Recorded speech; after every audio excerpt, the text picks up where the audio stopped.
Je suis extrêmement touchée parce que depuis maintenant quelques semaines, j'ai cette chance d'accompagner des femmes dans l'expérience de l'amour qui s'incarne au plus profond de l'intime. Que tu sois professionnel du soin, de l'accompagnement, de la santé, euh, toutes les femmes ont vécu dans leur chair la sidération lors d'un rapport sexuel, la zone grise, une incapacité à pouvoir dire oui ou à pouvoir dire non, comme si cette intimité, cette vulve était incapable d'être consciente et vivante lors de l'expérience. Lors de cette absence de conscience dans cette vulve, euh, c'est comme si tout ce champ de protection du naturel par notre présence tout autour de notre corps et de notre intimité, c'est comme si tout cela, euh, imaginons qu'il y ait comme des filets de cristal tout autour du bassin de la femme, c'est comme si en fait, ce n'est pas, c'est massacré en fait, c'est percuté, c'est percé, on fait des trous dans cette trame amoureuse et du coup, ces trous dans la trame amoureuse du bassin fait que la conscience s'en va, zone grise. Et en ce moment, particulièrement en ce moment, je perçois à quel point les femmes ont besoin dans leur intimité de ce temps amoureux pour reconstruire cette grille de conscience, ce temps, pour qu'on puisse ensemble, sans qu'il n'y ait aucune injonction, aucun vouloir, aucune force, aucune volonté, pour reconstruire cette dentelle amoureuse psychique qui est présente tout autour de notre bassin et qui souvent n'a jamais été goûtée. Euh, Beaucoup de femmes sont en conscience intellectuelle, c'est-à-dire qu'elles vont ressentir intellectuellement, elles vont ressentir avec des neurones, la neuroplasticité, ce qui se passe en bas, mais ressentir l'amour, ressentir le vrai respect, c'est encore autre chose. Ce n'est pas parce que tu es présente avec ta tête que tu l'es avec ta présence amoureuse. Une présence qui accueille la forme, quelle que soit la forme. Euh, et c'est tout l'art des accompagnements que je propose en fait. Prendre ce temps. Goûter l'espace qui ne veut pas, goûter l'espace de sidération, goûter euh, une vulve qui ne peut dire ni un oui ni un non, une vulve qui n'a pas pris à parler, une vulve qui a été sidérée pendant tant d'années. Et lorsque l'on prend ce temps d'accueillir cet espace, je dirais centimètre par centimètre, sans toucher, on n'a même pas encore commencé à toucher, il y a des réparations au-delà du trauma. C'est-à-dire que dans cet espace-là, il ne s'agit pas de réactiver les traumas ou de les faire remonter ou ce genre de choses. En fait, l'amour, la présence, en fait, vient rencontrer une résistance, quelle qu'elle soit, quelle que soit l'histoire qui a été collée à cette résistance. Et il ne s'agit pas ici de remettre en fait de l'intellectualisation, mais juste de laisser en fait la présence dissoudre dans le temps. Ça demande du temps, ça demande de la présence, ça demande de la patience, ça demande d'être des tisseuses, de retisser en fait cette dentelle qui a pu être percée en fait. Et ça se fait vraiment dans le champ, tout autour du bassin, tout autour de la vulve. Euh, Beaucoup de femmes que j'accompagne, ce sont donc des coachs, des professionnels du soin, de l'accompagnement. Donc il y a déjà un beau parcours de résilience à l'intérieur d'elles-mêmes. Donc elles ont une belle conscience intellectuelle, elles ont un beau travail. Et elles ont aussi, pour certaines d'entre elles, une belle présence. Enfin, quand je dis présence, c'est conscience du corps, c'est-à-dire qu'elles ressentent les choses dans le corps. Mais c'est comme si le maillon amoureux, en fait, c'est-à-dire relier l'esprit et le corps, c'est l'amour. Et ce maillon-là permet de goûter la grâce de la sécurité. Euh, ça s'explique pas.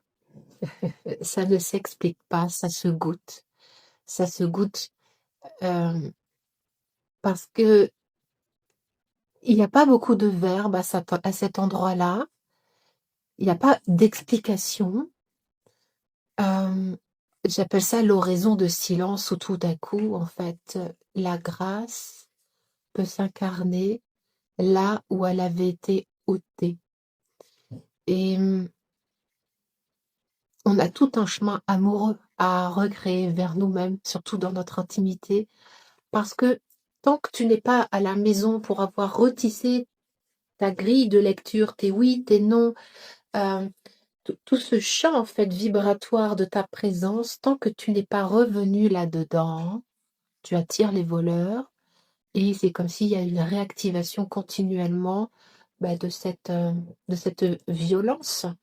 Donc on a vraiment, entre guillemets, comme mission, je ne sais pas si on peut appeler ça une mission, mais c'est le mot qui me vient, mais l'élan, on dira, l'élan de venir mettre notre présence là où ça n'a jamais été autorisé pour que, c'est ce que j'expliquais tout à l'heure à mon accompagné, on était en one-one tout à l'heure, une prof de yoga, donc il y a l'habitude de cette conscience dans le corps qui opère là-dedans depuis tellement de temps et qui pourtant a vécu beaucoup de relations abusives, violentes.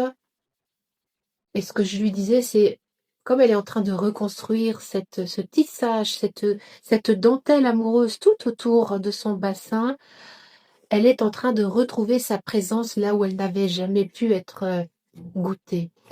Et je lui disais, mais vu que tu vas vibrer cette présence sur ces cordes vibratoires à l'intérieur de toi et autour de toi, tu es prête à accueillir quelqu'un qui va pouvoir jouer avec toi de cet instrument vibratoire. Tant qu'il n'y a personne en bas, on se retrouve à des structures un peu patriarcales qui y vont un peu comme des bourrins, quoi. Hmm. Lorsque tu apprends toi-même à goûter ta vibration cristalline, ton cristal, ta dentelle, on est vraiment sur de la finesse. J'appelle ça de l'ultra-sensibilité de conscience amoureuse qui respecte les zones de consentement et de non-consentement.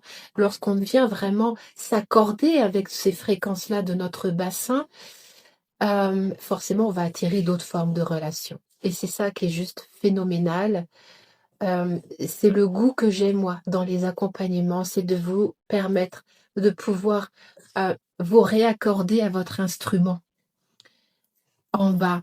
Et c'était tellement émouvant tout à l'heure de sentir comment cette femme, qui a fait un gros travail sur elle, pour la première fois, sentait sa vulve euh, comme un petit chaton qui vient se blottir en fait dans sa main. C'est pas quelque chose d'intellectuel, c'est une image que je vous donne pour vous donner peut-être le goût de la sensation. Imaginez que cette vulve à qui on n'a jamais donné le micro karaoké, elle était complètement prostrée dans son coin, apeurée. Oh là là, qu'est-ce que tu viens faire là? Et tout d'un coup, cette main qui ne cherche rien, qui ne veut rien, qui n'impose rien, qui prend son temps et qui accueille le non, qui accueille la sidération, qui accueille la zone grise, qui accueille la forme, quelle que soit la forme, ce soulagement dans les fascias, ce soulagement de la présence dans la vulve ça se dépose en fait, cette douceur, ce point d'appui de la main qui devient une main d'accueil, c'est comme si, voilà, une main maternelle dans laquelle la présence de la vulve peut sentir un soutien, une sécurité, un accueil, un point d'appui vibratoire. Et ça change tout. Ça change tout. Je vous ai pas parlé de sexe là. Je vous ai parlé de grâce. Je vous ai parlé de bénédiction de l'intime. Et je peux vous assurer qu'il n'y a pas une seule femme au monde qui n'ait pas besoin de ce réaccordage des profondeurs. Euh, on peut avoir tourné autour du pot pendant des années et puis se sentir prête à sentir l'amour, la grâce, l'oraison de silence glisser au plus profond de notre intimité. Cette femme me disait, c'est marrant, je sens ce cœur. Donc elle avait fait ce premier chemin qui est de la conscience qui arrive à ouvrir le cœur. La deuxième moitié, c'est que ce cœur, cette chambre christique, que j'aime à l'appeler comme ça, cet espace du point zéro qui accueille la forme, quelle que soit la forme, puisse vraiment descendre dans la chambre au mystère, descendre dans notre humanité. Ah, c'est la deuxième partie. Et lorsque l'on a cet alignement tête, cœur, sexe, tête, cœur, bassin, esprit, cœur, et puis en bas le corps, eh bien il y a cet alignement. L'essence retrouve le goût de son point d'origine. Voilà. Moi, je vous propose des accompagnements présence dans là-dedans. C'est inexplicable. J'ai du mal à expliquer avec des mots. Je vous donne des images comme elles viennent. Je suis tellement touchée, en fait, par la grâce qui se déploie dans ces femmes. Et c'est une simplicité, en fait. J'aime être à ce point d'appui vibratoire qui vous permet de goûter cette substance amoureuse en bas. Voilà. Et ce rapport à l'abondance dépend de cela. Il y a tellement de honte, il y a tellement d'interdits, il y a tellement de choses sur différents plans, différentes couches. Vous voyez, cette trame vibratoire qui a été tissée avec des endroits qui sont très figés, d'autres où il y a des trous, des béances. Il y a tellement de façons de s'être défendu, en fait, de ces 5000 ans de patriarcat, que ça a besoin d'être goûté et d'être aimé. Voilà. Très belle journée à vous dans cette présence-là.